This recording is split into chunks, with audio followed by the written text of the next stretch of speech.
আলিপুর আবহাওয়া দপ্তর সূত্রে খবর, দক্ষিণবঙ্গে বিক্ষিপ্তভাবে দুই এক জায়গায় হালকা থেকে মাঝারি বৃষ্টি হলেও তা বৃহস্পতিবার পর্যন্ত চলবে। গাঙ্গেয় বঙ্গে ভারী বৃষ্টির সম্ভাবনা আপাতত নেই। কলকাতা সহ দক্ষিণবঙ্গের বেশিরভাগ জেলাতেই আর্দ্রতাজনিত অস্বস্তি বজায় থাকবে। বৃহস্পতিবার দক্ষিণবঙ্গের দুই এক জায়গায় 40 থেকে 50 কিলোমিটার প্রতি ঘন্টার বেগে ঝোড়ো হাওয়া বইতে পারে।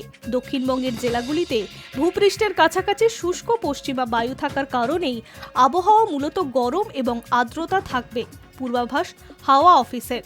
দক্ষিণবঙ্গের জেলাগুলিতে নির্ধারিত সময়ের আগেই বর্ষা প্রবেশ করে গিয়েছে।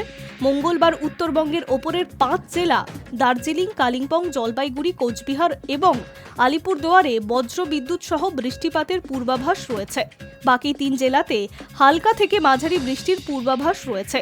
বুধবারে উত্তরবঙ্গের সব জেলাতেই বজ্র বিদ্যুৎ এবং ঝোড়ো হাওয়ার পূর্বাভাস রয়েছে। ঝড় বৃষ্টির জেরে উত্তরবঙ্গের নিচু এলাকাগুলিতে সাময়িকভাবে জল জমার সম্ভাবনাও রয়েছে। নদীগুলিতে জলস্ফীতি এবং বন্যার আশঙ্কা রয়েছে।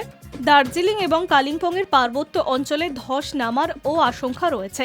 উত্তরবঙ্গের জেলাগুলিতে বজ্রবিদ্যুৎ সহ ঝোড়ো হাওয়া এবং ভারী বৃষ্টির পূর্বাভাস থাকলেও মঙ্গলবার থেকে বৃষ্টিপাতের তীব্রতা কিছুটা কমতে পারে। মঙ্গলবার দিনের আকাশ আংশিক মেঘলা থাকবে। বজ্রবিদ্যুৎ সহ হালকা থেকে মাঝারি বৃষ্টির সম্ভাবনা রয়েছে।